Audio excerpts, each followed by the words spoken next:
Well, good morning. Just up here checking on these emus. What is it? It's 10 o'clock. So we were already up here at about 6:30. Phil had escaped the fence and he was actually across the highway, which actually gave me a pretty good laugh because I was thinking, like, could you imagine explaining that to your boss? Like, oh, I was driving to work today and I hit an emu on the highway. It'd be pretty wild.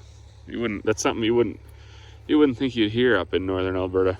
But anyways, Phil and Rosie are both back watching the lead core guy trim the weeds around the sign, I guess.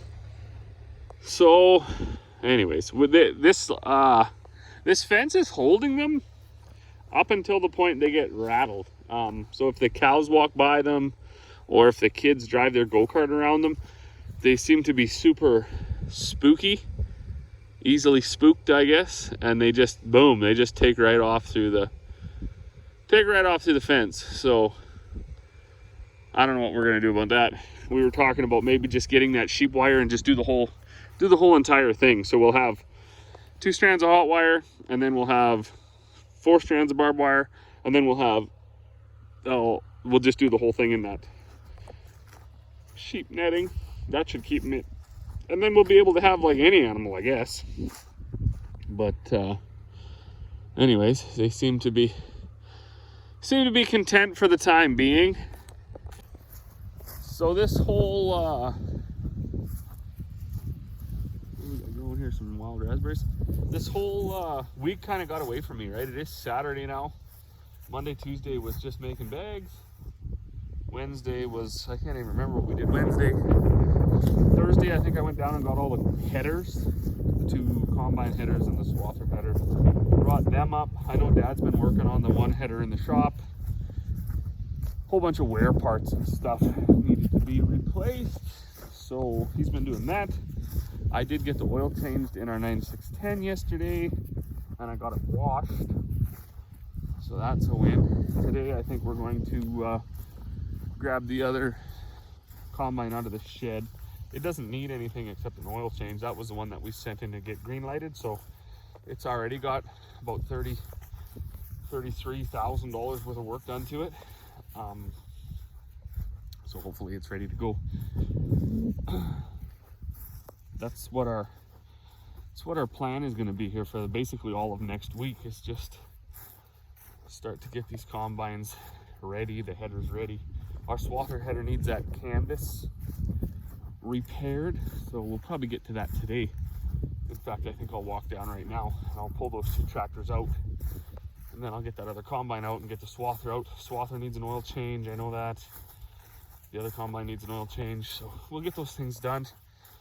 And then I would like to actually swath some peas. So it is extremely early, but it's early in the calendar year, but not that early for the crop. So you even look out here in this canola, you can see it's actually starting to get a tinge of purple to it. So it's ripening up very fast. Now that's not good because, well, if it ripens up really, really fast, you know your yield is going to be impacted. At this point, we don't know to what extent we're going to be impacted. I was very surprised when I was out looking at my peas. In fact, we'll go do a little bit of a crop check here today. I don't think we'll go all over. I'm not going to go north of town. I don't even think we'll go out west. We'll just look at what's right here in the yard. But our peas, for all the heat they took while they were flowering, I'm quite impressed with the amount of pods and the number of peas per pod and how they're filling. So hopefully, if the peas could take the heat like they did, hopefully the canola took it as well. So anyways, let's carry on and start our day. I guess I could bring them emus down here and put them in this other pen that Corey built. The pigs were supposed to be in here rooting about, but they seem to be more interested in laying down in their barn and not going outside. I'm glad we got this stuff tinned when we did back in, I think we did this in like late February.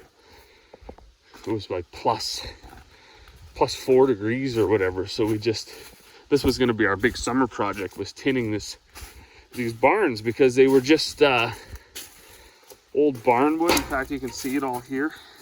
And the wood is just, or not, old OSB, sorry, and rough cut lumber. So the weather was just knocking it down as fast as possible. So we either had to rip them down or tin them. And I'm glad we decided to go the tinning route. Another thing while we're here that I found interesting was the amount of molasses consumption by these 5 steers here. So we obviously, oh, she's got that touching there. I don't think she knows that can't be like that. She's like electrified the whole shed. That needs to be addressed. It's falling down all over the place too. We don't have power right to this pole, which is handy. I should almost run another overhead line so we can set the fencer up right there. But yeah, back to the molasses. So we got the molasses out for them this year, and as you can see, that white line, this tank was right full, and it was right full basically all summer. And about the last 4 weeks, or sorry, the last 2 weeks, they've been hammering away at it. You can see they were just here because the wheels are all wet with molasses. So they're obviously finding something that they need in the molasses that's not in the grass. Guy doesn't ever want to get too far past the old raspberry patch without checking either. We've noticed the fruit this year has taken quite a beating. Somebody eating that or what? Looks like somebody was trying to. I'll finish it off for them. Some bird or spider or something. But they, I put the water on them yesterday, and they seem to be coming a little better. I like the yellow ones better than the white ones or the red ones. They're in here. But they don't seem to be as productive as one would like to see. Maybe we're a little too early, I'm not too sure. I expect mother and the kids will be out in a little bit to finish picking them.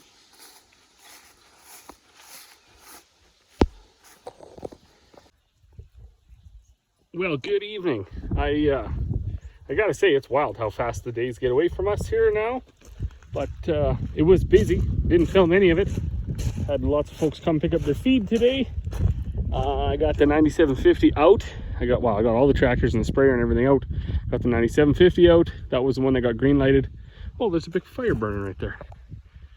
Look at that. That was what the alarm was going on about. Everything's on fire again. Crazy. Apparently up north they're getting evacuated. A lot of that haze you can see, that's actually forest fire smoke. That's one that just kicked up, obviously just right on the other side of the lake. So that's handy. But anyways, 9750, that was the one that got green lighted. So it doesn't need any work, but it needed an oil change. I wasn't going to pay $2,000 for them to do it. I can do that myself. That's done. I got to take the GPS out of that blue tractor and put it in the 9750. This one has a GPS in it already. That's all. Everything's done. The only thing we want to do is take a look at the unloader drive. So that shaft, I think, is worn out a little bit. So we'll get that out of there. See how loose it fits, because there's some extra vibration in there. And maybe we'll take it over to our neighbor, the machinist, get him to build us a new shaft. Or build that one up, whatever, depending on what it costs at John Deere, I guess, and availability, I suppose. Dad was working on the header. He's pretty much got the header that goes on this combine done. The header that goes on the 9750 is over there. Doesn't need a whole bunch, I don't think. He's going to go through it anyways. Header for the swather is over there. It still needs the canvas repaired, but we want to put it on the swather first. So I changed the oil in the swather today, blew out the filters, and then we old Carl was a hard starter. I don't know why. Well, I know why now. It was a starter, it was no good. So it would crank over, and it would what would happen here? You'd flip the key on, and it would basically stall out a little bit. It would just go round, and then it would start. So we spent, well, a couple hours trying to get the starter out, and now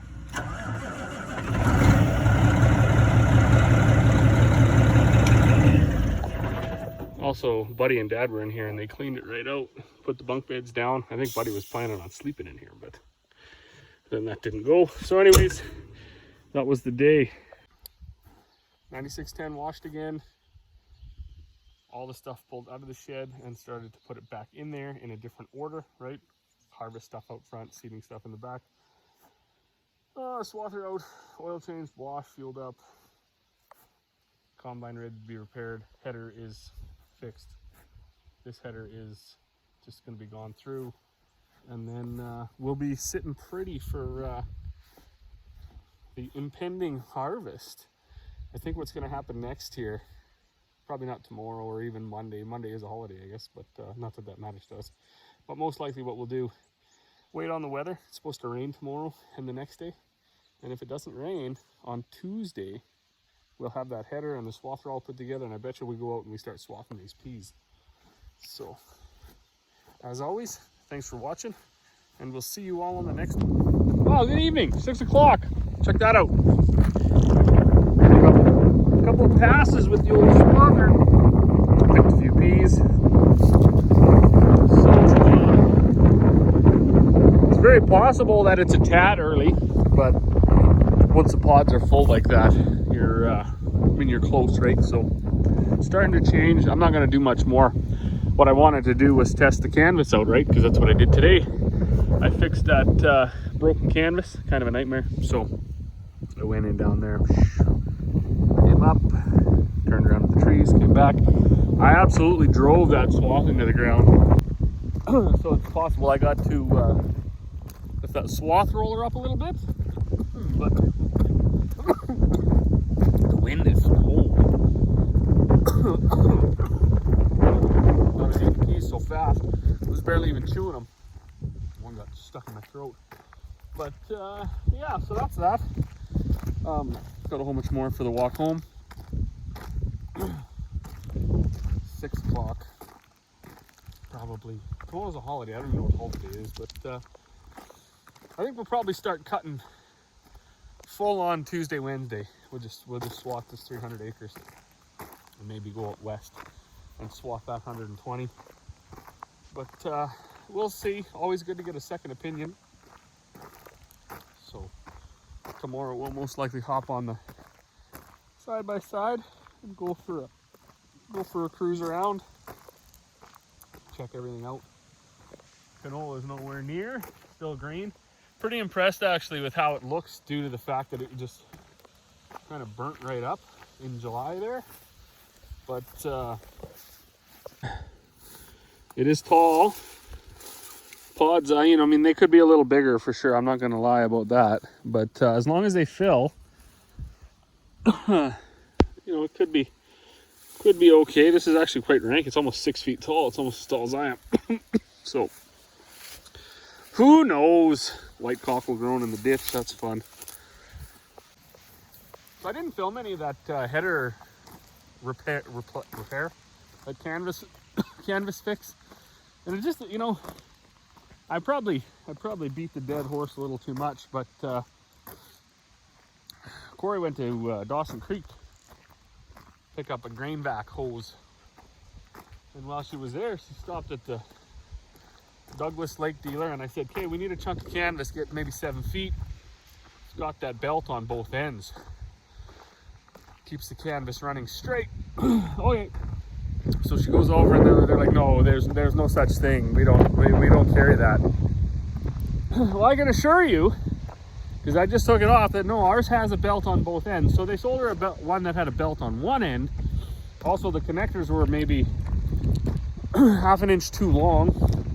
It looks like it's actually kind of a different canvas altogether. Now, I don't know, maybe the combine headers run a different canvas header or canvas, I don't know, but it took us from a 5-minute fix to a 2 hour and 45-minute fix.